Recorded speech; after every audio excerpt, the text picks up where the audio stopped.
Hello everybody and welcome back for some weekly VR news, where I recap everything that happened last week in the VR industry, prepare you for this week's new releases, and then focus in on one major story. Since last week's Meta Connect, we've learned a lot of additional information for not only Quest headsets, but also Pico, Apple, and even PlayStation VR 2. There's so many moving parts and pieces of information to digest, and I'll break down multiple different topics for you, such as the boost from eye-tracked foveated rendering, Meta faking leg tracking, the Pico 4 selling out, all the way to the Apple headset reportedly having iris and leg tracking. Things are currently getting really spicy out there, and the VR landscape is massively changing. Now, there are of course links and timestamps to everything I'll be discussing, but before we jump in, this video is sponsored by Kiwi Design, one of my favorite sites for VR accessories. They recently released some new Quest 2 headphones that promise to pack some extra bass and increase your audio experience. They currently have my favorite Quest 2 Elite strap with battery pack, and there's plenty of other accessories like enhanced controller grips, replacement facial covers, link cables, and much more. There's a link down in the description, and don't forget to use discount code Mateo311 for 5% off and to help support this channel. Okay, so let's start off like normal with this week's new releases, but first I missed the title from last week. Egression is a realistic focused VR escape room, full of immersive environments to explore, countless items to inspect for clues, and plenty of head-scratching puzzles. Egression is calling itself the deluxe virtual escape room establishment, full of handcrafted puzzles designed exclusively for VR. So if you previously enjoyed something like I Expect You to Die, you might want to check this game out, and there's currently a free demo, so you can find out if it's right for you. Okay, so the list of new titles this week is quite short, but there are some great games, including a Half-Life VR mod that you could download directly from Steam. Now, you may have already experienced the original Half-Life in VR, thanks to Dr. Beef's mod, but this brand new mod is for PCVR players, and it gives you a super simple, brand new immersive way to jump into Half-Life. All you need to do is install your original copy of Half-Life, and then install the Half-Life VR mod, which looks and launches like a separate title. You'll be able to play seated or standing, use free locomotion or teleportation. In-game, you'll be touching buttons, grabbing levers, and physically climbing ladders, and you can even pick up head crabs and throw them around. There's some brand new high-resolution textures and models included, new female Black Mesa employees, but if you're a purist, you can always enable the classic mode, keep the default standard definition textures, and keep the Black Mesa facility a boys club.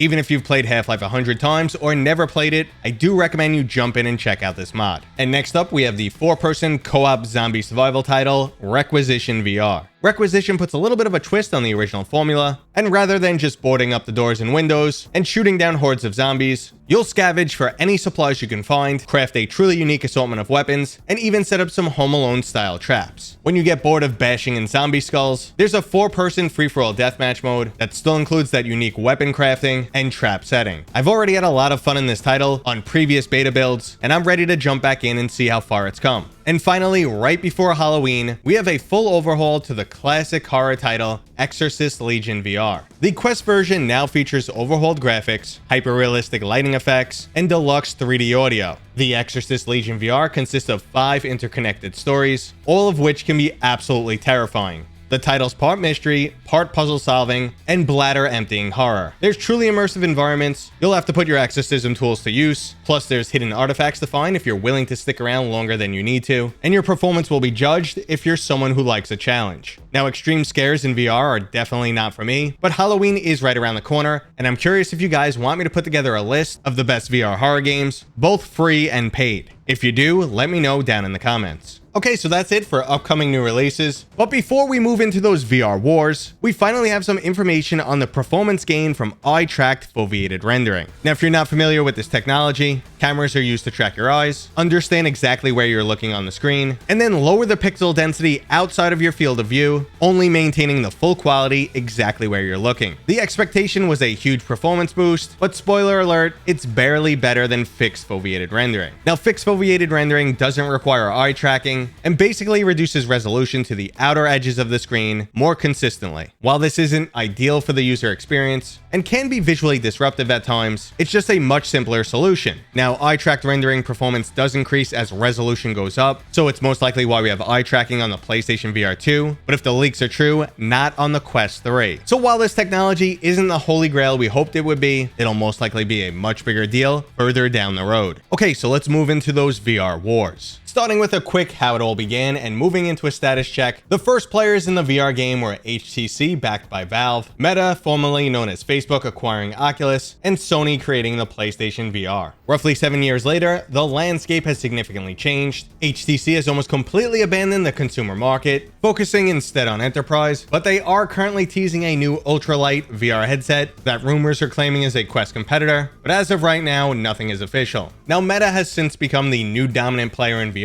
thanks to their affordable standalone headset, the Quest 2, which sold over 15 million units. Now, at one point, the Sony PlayStation VR was the dominant VR headset, but they were eventually overtaken by Meta, who has since significantly outpaced them. But the PlayStation VR 2 is releasing in the near future, and Sony's plan is to elevate VR gaming to the next level. And finally, some new names have entered the market, or are about to. Last year, ByteDance acquired Pico, and there is now finally a company out there capable of going toe-to-toe with Meta, and they're already doing just that. Their first major consumer headset, the Pico 4, is a direct attack towards the Quest 2, delivering upgrades across the board at a cheaper price. Now, if you wanted some more in-depth information on that headset, I have a video up, which I will link to. In short though, it seemed like Meta was going to rule VR for the unforeseeable future, and basically out of nowhere, they have some serious competition. And the last wild card in the VR battle is Apple. We've been getting rumors and leaks on this headset for an extended period of time, and it all sounds completely absurd, and I have absolutely no idea what impact it will have on the overall VR industry. But let's focus in on the goals of each one of these headsets. Starting with the PlayStation VR 2, because it's the easiest approach to understand. Sony Interactive Entertainment makes games, and VR is an amazing new medium for gaming. So the Sony PlayStation VR 2 will simply try to make the best VR games possible. Since it's not a standalone device and still requires a PlayStation 5, it most likely won't sell as well as the other standalone headsets like Pico and Quest 2. But as we move into 2023, it will be the place to get the best looking, most immersive, highest budget VR titles. And for now at least, Sony isn't attempting to move VR into any other category besides gaming. Now, Pico's current strategy is also quite easy to understand. It's basically challenge Meta for dominance. They are the only other player in the game that has enough cash on hand to subsidize their headset, just like Meta does with the Quest 2, bringing the price down lower than the competition. While they are still playing catch up when it comes to Meta, they appear to be determined to pull back some of the market share that Meta has gained. They're going to be bringing exclusive titles, fitness applications and accessories, the slew of entertainment apps like Amazon Prime, and they'll most likely use TikTok to sell this to the younger generation, a demographic that Meta was suffering with, especially when it was still called Facebook. Now, ByteDance does currently appear to be more consumer focused, but it looks like they're also attempting to undercut the Quest Pro with their Pico 4 Pro. Now, if they're capable of keeping this up, basically producing a better product for cheaper, well, then they're going to be a serious issue for Meta going forward. While they're not currently in the US market, the Pico 4 has completely sold out with what they're calling unprecedented global demand.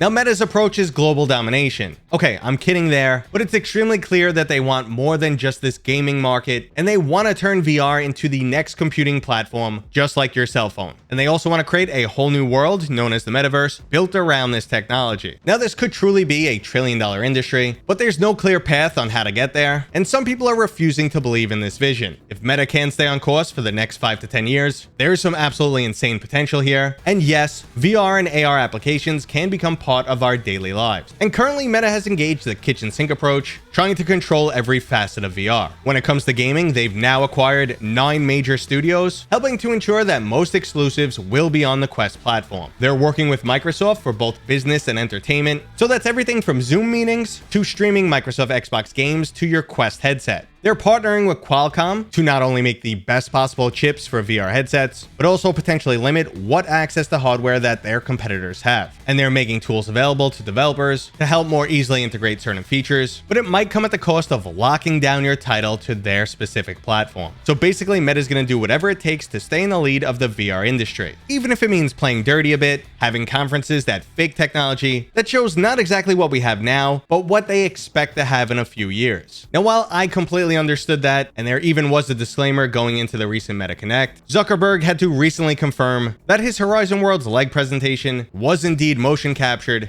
and not any part of their existing technology. While I'm most likely coming off anti-meta here, I understand their need to do this. they are in some completely uncharted territory, and they need their stockholders to believe in their vision of the future. They're definitely working on cutting-edge technology, but how they're going to make VR mainstream and get us all into the metaverse still remains unclear. Something that was also seen with the recent release of their Quest Pro, which no one knows exactly who or what it's for, but it's easy to pick on the top dog, and even with the new serious competition, they're not going anywhere for quite some time. And the remaining wild card is Apple, who's working on an absolutely insane $3,000 headset, which I understand its place in the market even less than the Quest Pro. But if any company knows how to market and make a product mainstream, it's Apple. Can they eventually turn this headset into their next iPad? Maybe, but we currently have no information on this headset, and I'm really curious what's going on. Okay, everybody, that was today's new VR news. A little bit different than normal. I hope you enjoyed it. If you did, go ahead and give it a thumbs up. If you're new here, please consider subscribing. And as always, I will see you guys on next time.